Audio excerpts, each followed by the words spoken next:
Naging motorcade na lang po yung one time big time rally ni Sabi. Wala na po. Maingay lang sila sa social media. Bagsak na po ang mga Duterte. Magalit pa kayo. Yan ang katotohanan yan. So, pag-usapan natin ang fall of the Dutertes. Baka isipin ninyo, demolition job ito po. Walang demolition job dito. Totoong istorya ito mga kababayan. Walang demolition job. This is a collapse by accountability. Kasi po, sa totoo lang, ang pagbagsak ng mga Duterte, hindi po gawain ng mga kalaban niya o yung mga inaway niya. Kasi, sa totoo lang, yung mga sinasabi nilang kalaban, sila man lang ang nagsabing kalaban nila. Hindi man sila inaaway, sila yun ang away. O di ba? Yung pagbagsak po ng mga Duterte ay dulot po ito. Gawain ito ng sarili nilang record.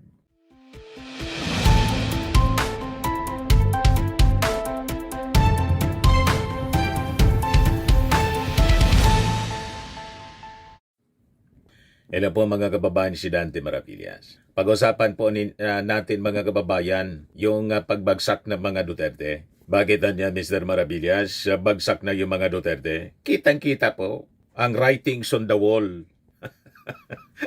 Magalit na naman yan Mr. Maravillas, yung mga supporters. That is a fact. Bagsak na po yung mga Duterte as expected.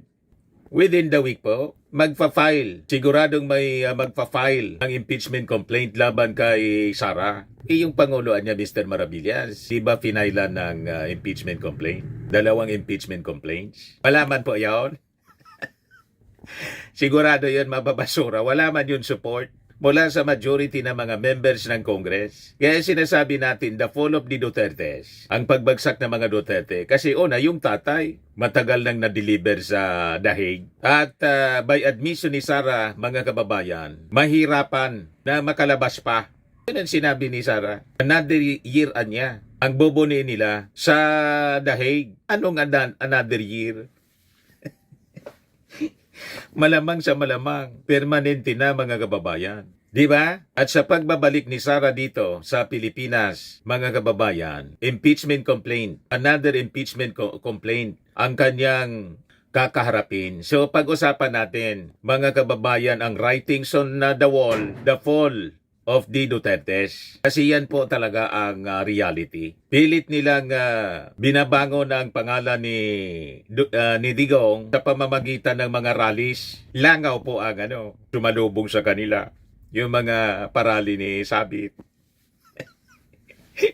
Diba? Doon sa Cebu. At ngayon doon sa EDSA. Langaw.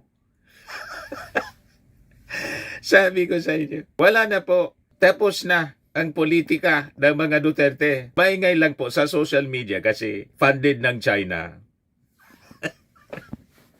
Yung mga trolls, mga kababayan, funded ng China, kaya maingay sa social media. Pero sa ground, wala na po. Walang support sa masa. Makikita natin mismo doon sa mga sinasagawang protest rallies nila. Yung one time big time po na one time big time na sinasabi ni Sabit, one time big time rally. Yung sa Cebu, 130 supporters lang.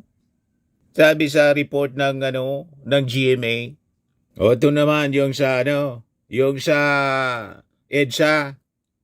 Yan lang yung tao. Ilang pro-Duterte groups nagsagawa ng protest ride para ipanawagan ng pagbaba sa pwesto ni PBBM sa report. Sabi sa report ng News 5, naging motorcade na lang po yung one time big time rally ni Sabi. Wala na po. Maingay lang sila sa social media. Bagsak na po ang mga Duterte. Magalit pa kayo. Yan ang katotohanan yan. So, pag-usapan natin ang fall of the Dutertes. Baka isipin ninyo, demolition job ito po. Walang demolition job dito. Totoong istorya ito mga kababayan. Walang demolition job. This is a collapse by accountability. Kasi po, sa totoo lang, ang pagbagsak ng mga Duterte, hindi po gawain ng mga kalaban niya o yung mga inaway niya. Kasi, sa totoo lang, yung mga sinasabi nilang kalaban, sila man lang ang nagsabing kalaban nila. Hindi man sila inaaway, sila yun ang away. O di ba? Yung pagbagsak po ng mga Duterte ay dulot po ito. Gawain ito ng sarili nilang record because of their own actions, mga kababayan.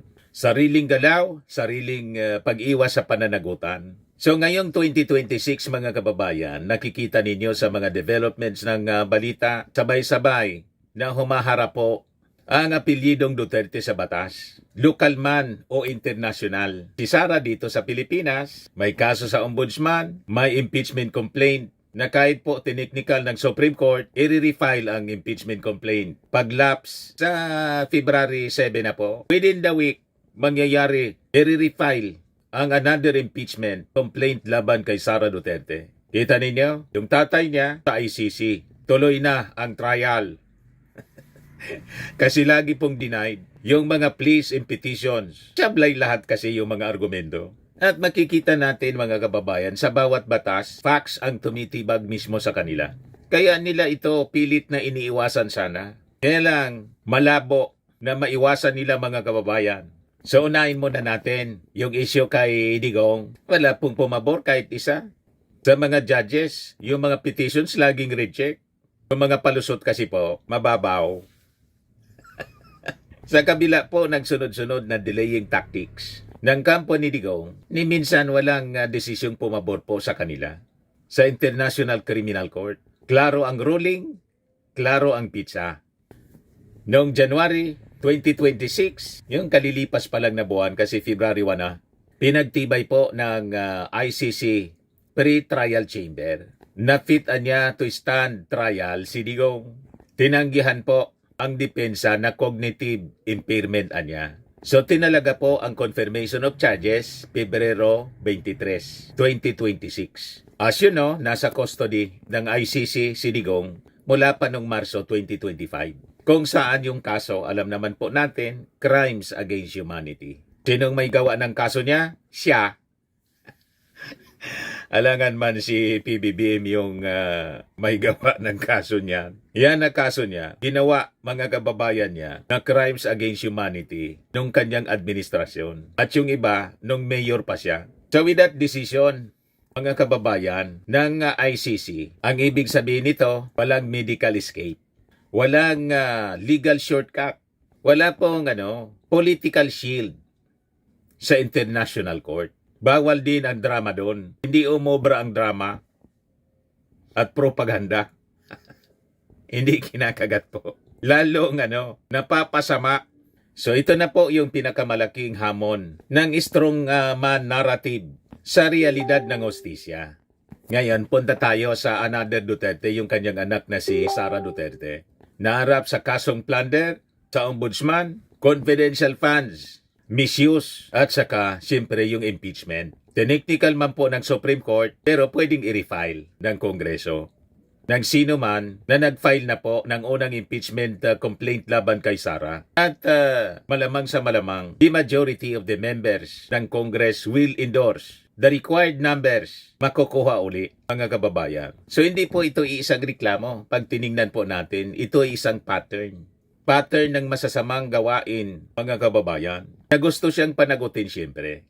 Ngayon, as you know, tulad ng mga narinig ninyo sa mga interviews sa mga legal experts, kahit na yung ating Pangulo at yung mga congressmen, yung naging desisyon ng Korte Suprema, mga kababayan, technicality lang po yun ang proseso. It's not absolution, mga kababayan. Walang pinawalang sala ang desisyon po ng Supreme Court na kabatay sa proseso ng impeachment. Hindi po sa laman ng reklamo o mismong articles of impeachment, mga kababayan.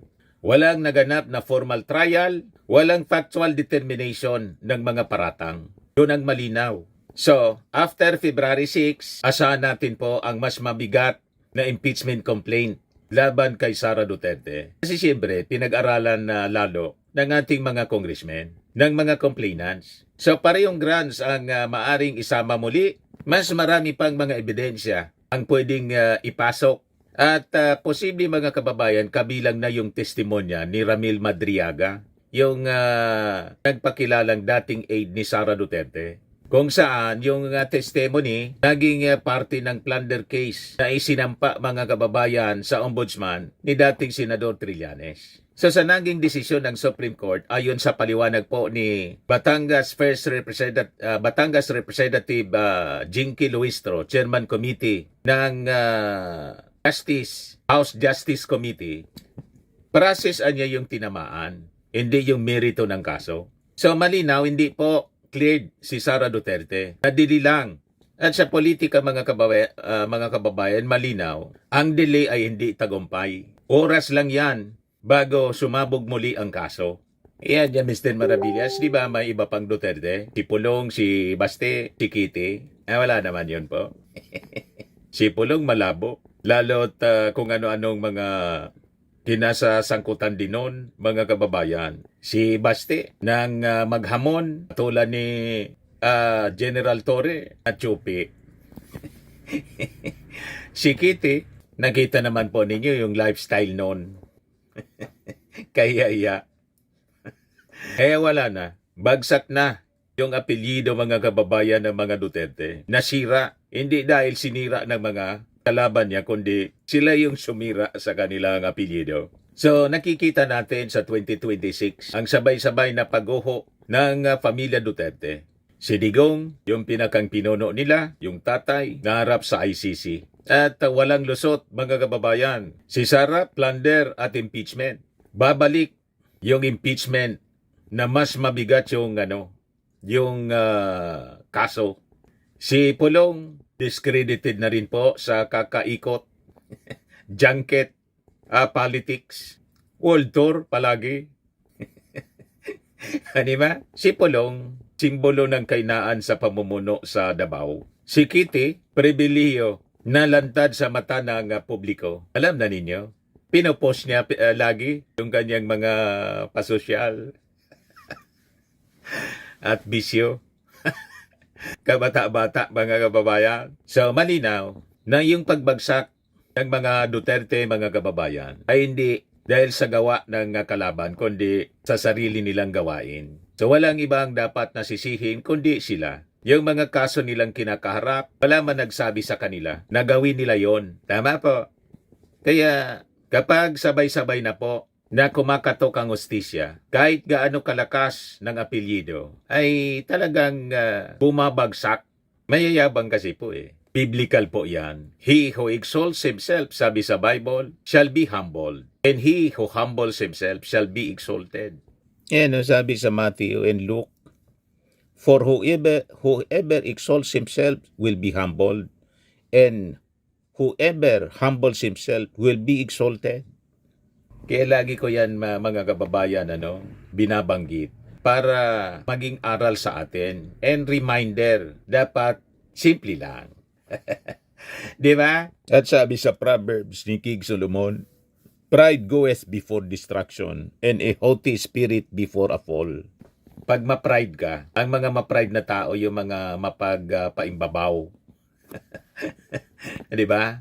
Ang mga pagpaimbabaw na mga tao, yung mga mayayabang, mga arugante, mayayabang, yan mga kababayan. Pag ganyan ang pag-ugali mo, sabi ni King Solomon, malinaw po, pride goeth before destruction, and an haughty spirit before a fall. Yan sa Tagalog po. Kawikaan 16:18, ang kayabangan ay humahantong sa kapahamakan, at ang nagmamataas ay ibabagsak. So alam na ninyo ang rason kung bakit nangyayari ito sa kanila. Ayaw kasi silang mangagsisi. Kaya ayaw ko silang sawayin. Ipagpatuloy lang ninyo ang kayabangan. Pati ng kanyang mga supporters. Ipagpatuloy lang ninyo yan. Di ba? Sabi ni Napoleon Bonaparte, never interrupt your enemy when he is committing a mistake. Huwag mong istorbohin. Kaya, huwag nating istorbohin lang. Hayaan natin sila sa kanilang mga masasamang gawain, mga kababayan. Kasi, may kakahantungan po ang masamang gawain. Talagang normal yan. Self-destruction po ang ginawa nila. Di ba? So madaling sabi, ang pagbagsak ng mga Duterte, sarili nilang kagagawan. Walang hand ang Marcos administration o ang sino man na mga kaaway nila. Sarili nilang kagagawan po. Malinaw. Sa mga naghanap ng malinis and spacious fitness gym, pumunta lang po kayo sa aming Colossal Fitness Gym. We also offer Grab Car Rental with our brand new 2023 model ng Toyota Innova. We also accept booking for those who are planning to travel via PAL, Cebu Pacific, and other airline companies, local and international, and bills payment for Meralco Bills, PLDT, Aleco Bills, etc. Ang Colossal Fitness Gym is located at 3rd floor Security Bank Building, Landco Business Park, Legazpi City, Albay. For inquiries, look for Chilon Maravillas. Contact number 0966-802-0949. Yan yung aming Innova. Lagi na pong matao sa amin. Pati mga foreigners po, tingnan ninyo. Mga British tourists sila. Ang lalaki ng katawan na, mga kababayan, nag-gym sa amin. Ito naman po, Indian National. Ito mga mga European sila. Ito naman yung bago naming product na binibenta online, Eye Glow Serum.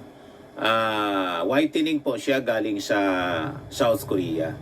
Tingnan ninyo yung epekto sa aking anak na architect entrepreneur, Riz Maravillas. For inquiries, look for Riz Maravillas on FB. Ito naman po, Firmax Firming and Lifting Cream. Pinapahid sa mga pulses and affected areas. Mainam po ito sa mga pains at paninigas ng mga kaso-kasuan. Ito po, Automax Radiant Serum. Sa mukha naman yung application. Anti-aging po siya. You will look 10 years younger than your age. Ito naman po yung bagong product naming binibenta online. I am Worldwide Amazing Pure Organic Barley Powdered Drink Mix from Australia. Mainam po ito sa mga cancer patients at for cancer prevention na rin po. Tingnan ninyo itong testimony ng isang cancer survivor. Sabi niya, ni Yolitan, ovarian cancer survivor po siya, barley did not just save my life, it gave me a new life. In 2019, Yoli faced the fight of her life through surgery and harsh chemotherapy. I am Worldwide Amazing Pure Organic Barley became her source of strength. It boosted her immune system when she needed it most and gave her the energy to keep going. 100% organic po siya, immune system booster kasi, and trusted by survivors.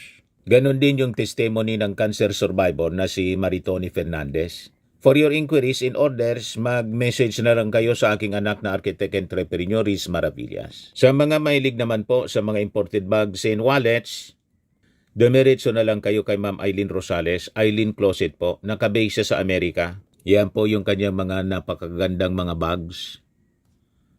At yan yung kanyang online selling, mga kababayan.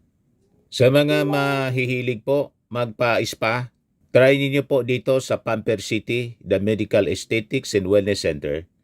Matatagpuan po sa Asiana City, Parañaque City, Metro Manila. Yan po ang Pamper City by OMG.